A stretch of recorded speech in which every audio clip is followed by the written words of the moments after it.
Welcome, everyone, to episode 218 of Just Joshing. I am your host, Joshua Pantelaresco. I write stuff and podcasts too. Today, my guest is a returning one, a great one. Jonas Saul is back after over a year being on the podcast. Jonas is... he always impresses me, honestly, because he's a consummate professional in and out. He shows up, he is the epitome of kind of my 5 rules. Show up, do your shit, don't quit, and the rest is rain. He has worked very, very hard for his successes, and a lot of doors are opening, and he's still hungry and driven, and he goes to show that no matter where you are on the totem pole, you have to show up as if it's your first day. And that is who Jonas Saul epitomizes. He's written 30 books. He's got a lot of cool things coming up. We talk about some of that. It's a really cool conversation. I can't wait.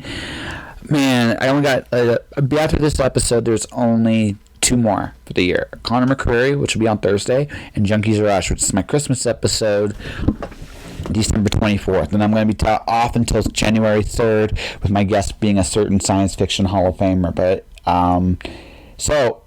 after next week's talk, I'm going to talk about a lot of things I've been thinking about in the last year. And I'm hoping you guys stick around for a very cool ride. But I did want to say here, before I get to this conversation, thank you to each and every one of you who have stuck with me this year so far. This has been an amazing roller coaster, magical year. And it wouldn't have been possible without each and every one of you. So thank you very much for listening. So let's just get to our conversation with Jonas, shall we? So I'm turning the recorder on. It's on right now. So we tried something funny off the air, folks. That didn't work. So Jonas, you got anything incriminating? No, not incriminating. Not incriminating. See, he's just going for a straight denial this time. Mm-hmm. That's right. I do nothing wrong. Right. How you doing today, man? I'm doing all right. How you doing? It's been good. I had a really fantastic day yesterday. Oh, good. Yeah. Good. Tell me about it. Well, went on a French dip. Pretty amazing woman. A lot of fun. Then I basically confirmed my first sponsor for my podcast, which is good. Oh, yeah, I saw that post on Facebook. Yeah, I saw that. I saw the cover for my next release. It's almost done. I accidentally invented a board game, but I wanted to do like a little prologue. I wrote this came from Colleen Anderson asked me to do a story a long time ago for her Lewis Carroll anthology. So I came up with this idea of Greek Alice in Wonderland. She wanted it to be an epic poem, and I'm like, okay, I did it. It didn't quite make the final cut, but she's like, you should do something with this. And I ended up accidentally inventing a board game with this. But the first part, the part she requested, I'm releasing in January, called Alice Zero. Right? Okay. You're right. And so I'm going to be releasing it online. I got a friend of mine... 1 second.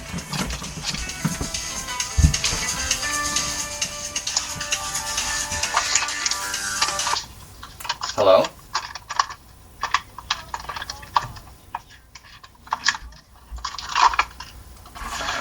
I love getting calls of things I don't really want to deal with and right in the middle of a podcast conversation. Hi, we have a survey. No, I don't. Click. Yeah, no doubt. Yeah, yeah, I saw the cover for that. It's going to be done. It's pretty much done. It's going to be some small, if anything, very, very minor touches. So that's cool. That's done. Saw Jim and Miranda perform at their thing on the evening, and then I ended up, there was something else I did too. And it was just like yesterday was just a lot of cool things just kind of came together. And yeah, and today so far, I mean, I go back to work today to the what I call the Sparkle Muffin, which is my day job. And that's my name for the day job right now, is the Sparkle Muffin. A friend of mine did a video series called Lady Bits, and she had the thing where she played Princess Toadstool, and oh my, right, it was good, and it called itself Princess Sparkle Muffin, and she also played this evil character, and they interacted. And Booze ended up getting involved, and Sparkle Muffin became a hot mess. So I think in my day job, especially this time of year, it's kind of like a hot mess. So, yeah. So, but that's that's been my weekend so far. How about you? Good. Yeah. No, I've had an easy weekend myself. I've just been doing some editing on a manuscript, and really that's about it. I'm taking it easy this weekend, getting lots of sleep, relaxing. I moved last weekend, so I was really busy last weekend and going through a lot. So I'm just sort of worked most of the week, kept my head in work, and here I am taking it easy this weekend, just doing some edits. That's nice. So I mean, we all need like a day to unwind and recharge every once in a while. Just like, you know what? So what are you gonna do for Christmas? Oh, work. Well, I'm a bit behind on several projects, and I'm a whole month behind on a book deadline, and so they're being very kind about it. But I had a lot going on in my life, so I am going to be catching up now. No, that's fine. So you're just gonna be head on down to what, January or so? Yep, right through. I'm just gonna keep working, doing my thing. Well, that sounds like a plan. Like I said, I am about to try and go into this at least on a part, like 1 foot in, 1 foot out kind of deal. Still got to do a day job for now for income, but the doors seem to be opening, so I'm just kind of going to go with them. Mm-hmm. Yeah. So we'll see what happens. Like I took what you kind of said seriously about expanding the podcast, for the foreseeable future. And yeah, so that's gonna kind of be, well, I got, since we last talked, I have a magic trophy now. Oh yeah. Yeah, I won my Aurora for the podcast, so it's like I think I got validation. I don't know, could be wrong, but it doesn't do it like. And one thing I've really like, something that you said kind of really stuck to me when we were talking, because you've done an awful lot in the industry. But you still feel like you haven't accomplished anything. And that's a really good mindset actually to have. Right. Well, I've written over 30 novels and got a couple of deals in LA, but it really still hasn't kicked in, I think is what I kind of mean. It still hasn't, like I haven't hit the big hundreds of thousands of dollars checks or the big, but it's all, it's like a magnet. Everything I'm doing is working toward it. Well, it's all coming, but I still got to work it hardcore and pump it and keep writing the books and keep dealing and keep negotiating and it's like a breakout moment. I don't know if I've even had my breakout moment. No, well, I think it's like anything else. It's accumulation, right? You get to one thing leads to another, which leads to another, which leads to another, which leads to another. Right, and that would be the that would be the deal. Even I don't think even if you hit the hundreds of thousands of dollars checks, that you think you'd be satisfied with that. You'd be like, I did it. That's cool. Let's keep this going. Because I think one thing I've learned is you can never stop. I used to have 4 rules. And it was show up, do your shit, don't quit, the rest is rain. But I have a 5th rule too. Get out of your damn way. Right? Right? Get out of your damn way. Because one thing, all the stuff that got you to where you're at are things you have to keep doing. And you can't stop, no matter where you are on the scheme. Because the moment you stop, that's as far as you can go. Momentum might carry you to a point after that. And it might become a point where you want to do something else too. I could see that being a thing. But until you hit that point, you gotta just do the same thing. It's over and over and over then, and be smart to get out of your damn way. Yep, agreed. Wow, okay. So what is it that you do every day? And I have been doing every day since you started this. What do I do every day? Something to do with the industry, really. Even if it's a day off, I'm still doing some social media, responding to somebody on Facebook, answering an emails. Every day it's managing the business. At the end of the day, I opened a business, so I have to manage it every day. And I consider that each book is an employee. And so I write the book, get it set up, edit it, just like you'd take an employee on at a restaurant. You'd want to train them, teach them the menu, and send them out into your customer base. Well, I take the book and the teaching of the menu and so on, and the training of that employee is the writing and the editing of the novel. So then you send it out to the world, and that employee or that book is going to make me some money. And that money is going to allow me to keep writing, and that's what we do here. So anyway, every day I have to manage all my staff. So I have to manage my books. I've got to make sure this is good, make sure that's good, double check all kinds of things. So every day I do something on social media, something with emails. Even if I'm not on my computer, I'm right now I'm reading a book on Hemingway on writing. So I'm always, every day I'm doing something with the business. I'm reading books on how to write and making my notes. And I've been reading books on how to write for 25 years. And I'm still doing it. Because every book, there's always something new I didn't know, or I didn't consider, or I hadn't thought of. So basically every day I do that as a minimum.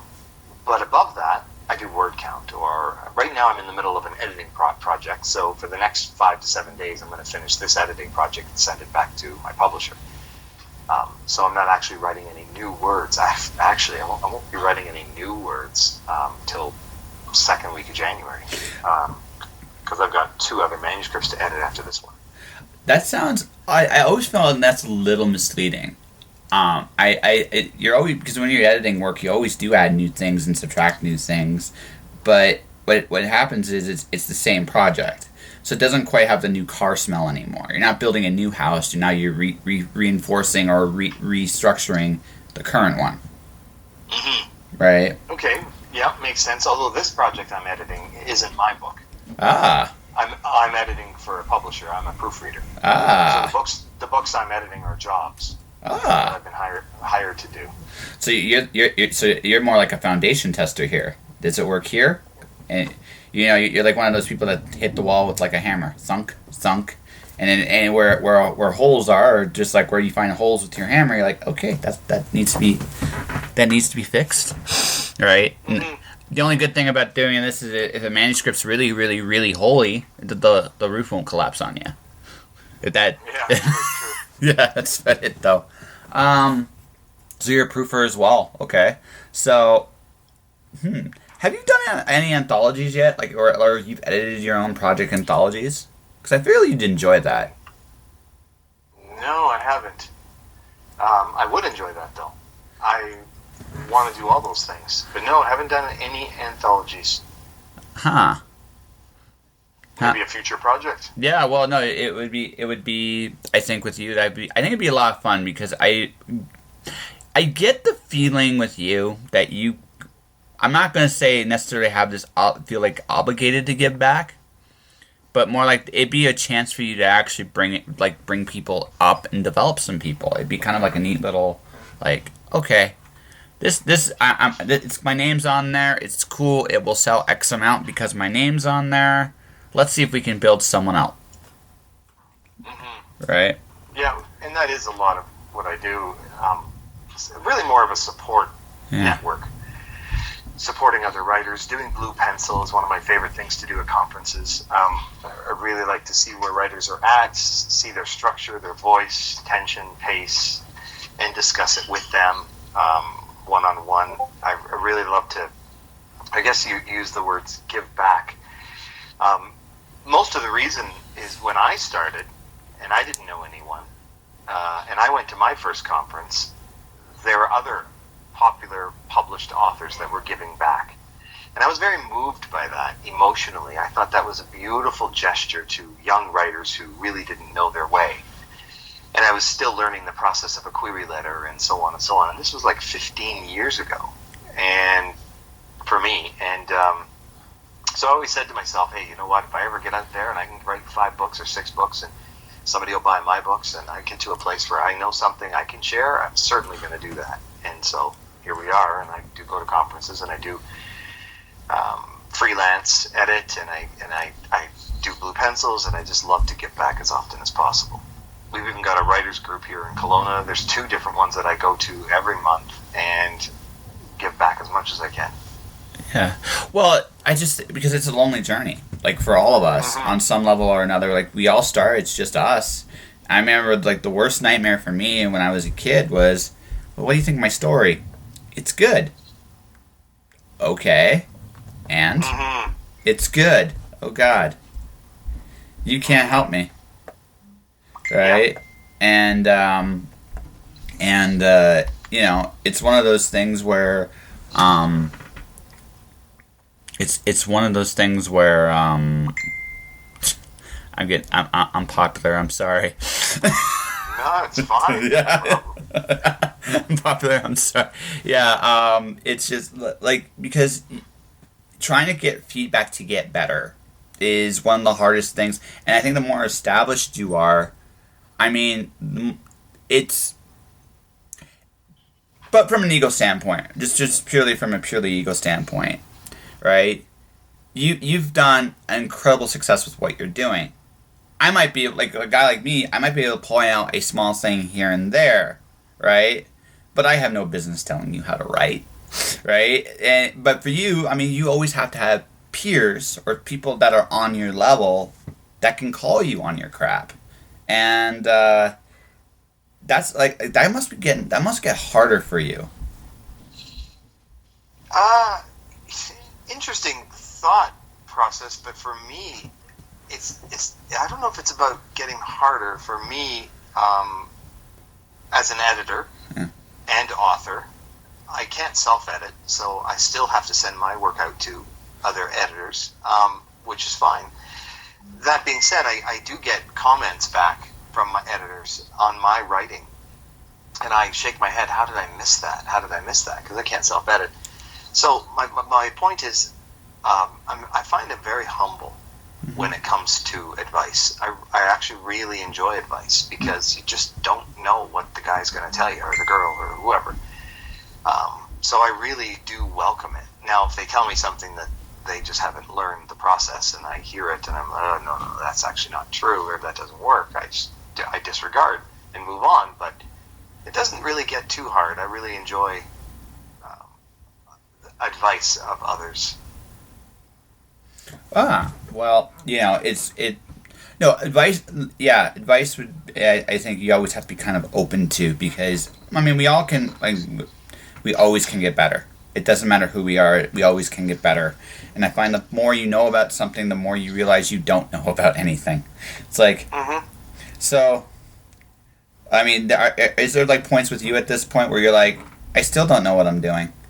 How's that's a fun question.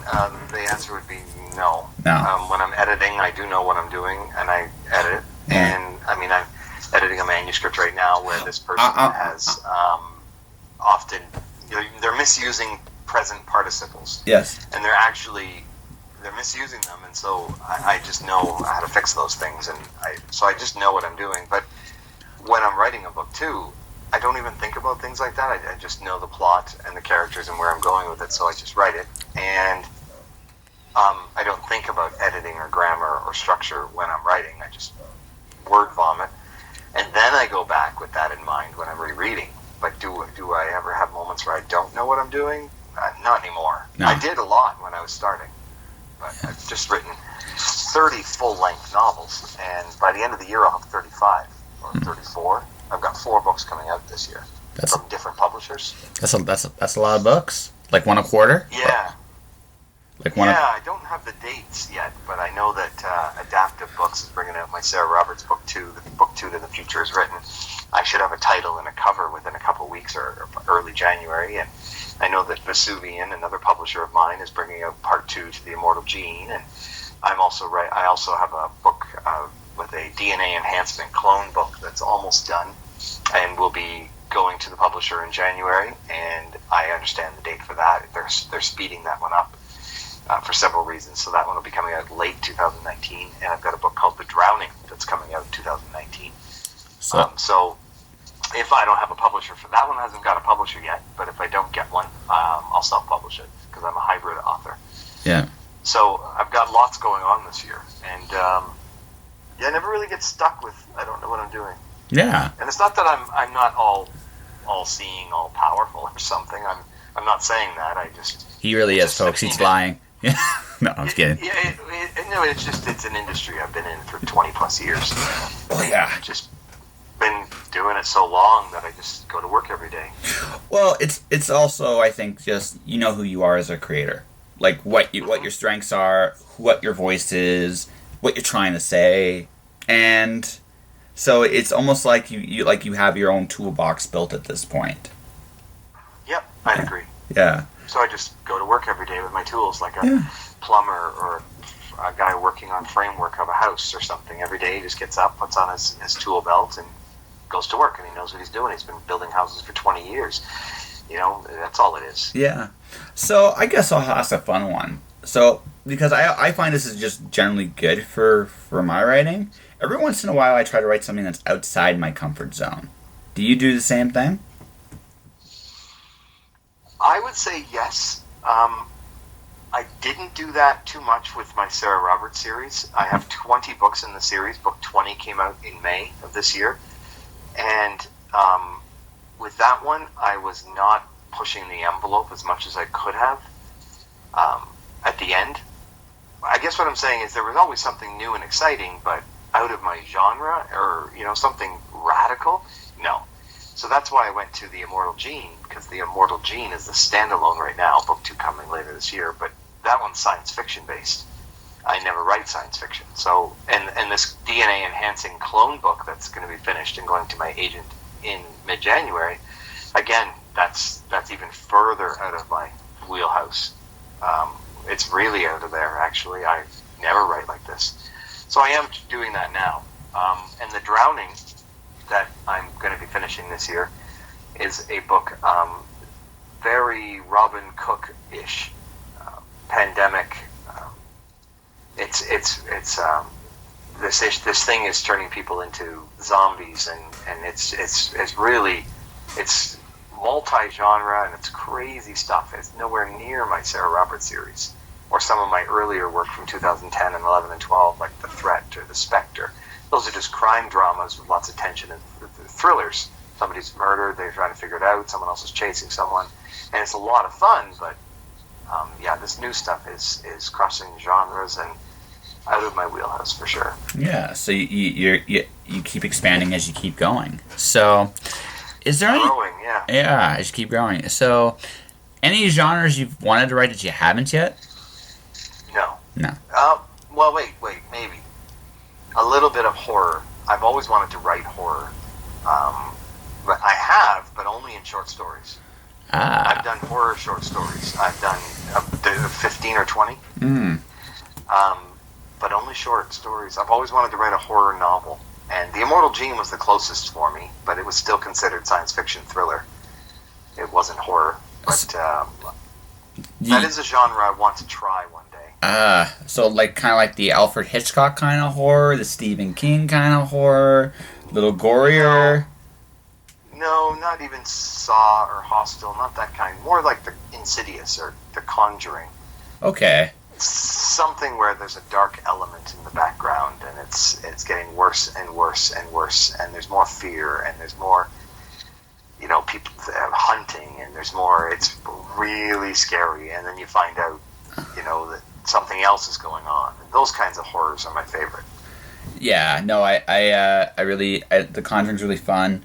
I've always enjoyed, oddly enough, the book that I actually consider a horror is not how people wouldn't consider a horror, but it actually scared me, which was Fahrenheit 451 by Ray Bradbury. Just the idea that people don't read and watching books burn, and just that world that horror at its core, I think, has always been about, the possibility of transformation. There's that moment, there's a moment in every horror where it's believable. Even if the monsters are imaginary and fictitious, and it couldn't be real, in that context, in that moment, you make the reader believe this could actually happen. And that is usually, in my opinion, the terrifying moment of horror. Oh my God, this could happen. Mm-hmm. Yeah, that is because somebody rents a cabin and they're going away for the week with their husband. The husband and wife going to go to the cabin for a week and just take a week off of busy life, and suddenly strange things start happening. So I mean that's your element of this could happen to anybody. Yes. Yeah, no, it's just you just need that. If it's there, you have a horror. Even if it's not considered a horror book, actually, I think there is horror there. But that's right, because it makes it relatable. Yeah. If it's relatable, then it can scare the reader. Yeah, that's right. Well, you gotta make the reader believe. I mean, the worst horror, the absolute worst kind of horror, unless it deliberately goes that way, is the horror you laugh at. Because that horror, it's again, there's entertainment in it, but not the entertainment that they're going for. Yeah. Freddy from way back, Freddy Krueger, the first two movies especially, right? He's scary. He is legitimately a scary, scary, scary monster, right? Right. You get towards the end. Don't get me wrong. Robert Englund had a lot of fun with the character, right? He was having fun, but at the end, you didn't take him seriously anymore because why would you take him seriously anymore? He himself was in on the joke, so. Yeah. That's the whole thing about that, right? So you gotta be as long as there's that moment of believability, you got something there. And that's always I think the goal in any horror story. So, well, but anyway, you sound like you sound like you got a very busy year in front of you, man. Good luck with everything.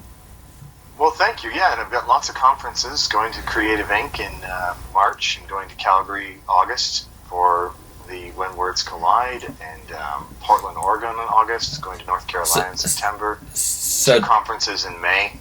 So, is there a chance then in August that I can get you to act out a Dr. Seuss scene at my panel? Oh, sure. Yeah, of course. Yeah, just show up, and you got to follow some insane people. I just gotta let you know, there was a Valley Girl off last year. I mean that's gonna be tough to beat. So you gotta be on your A game or something to that effect. Anyway, I don't know.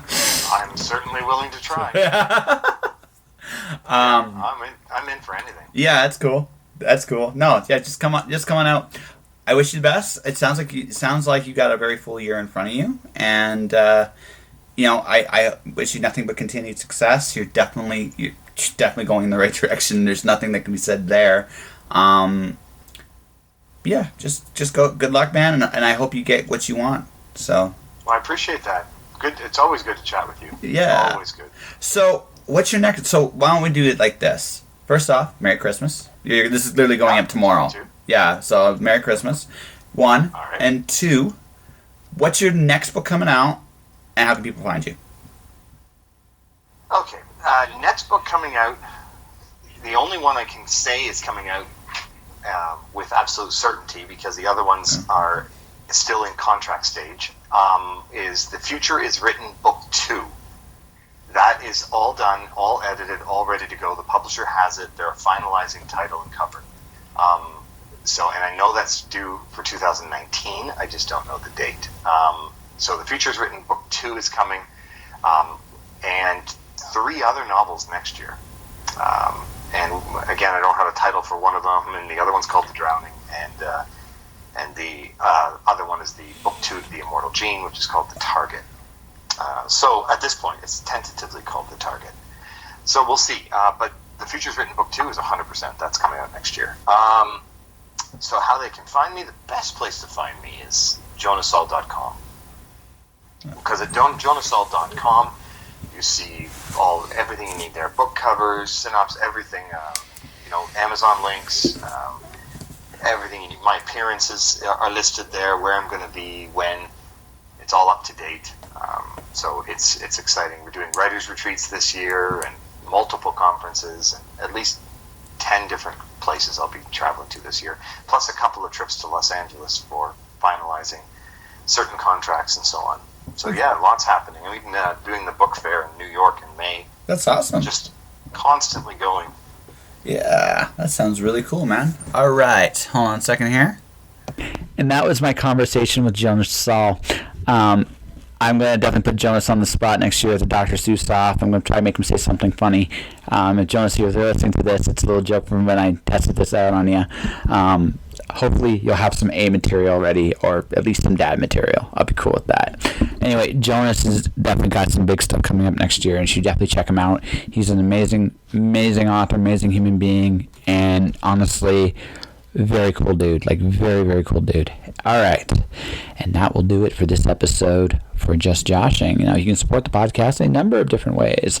I am on iTunes, Google Play, and Spotify. You can listen to this podcast. You can like it, comment. If you hate the show, don't tell anybody. But even if that's what you have to give, just get the word out there.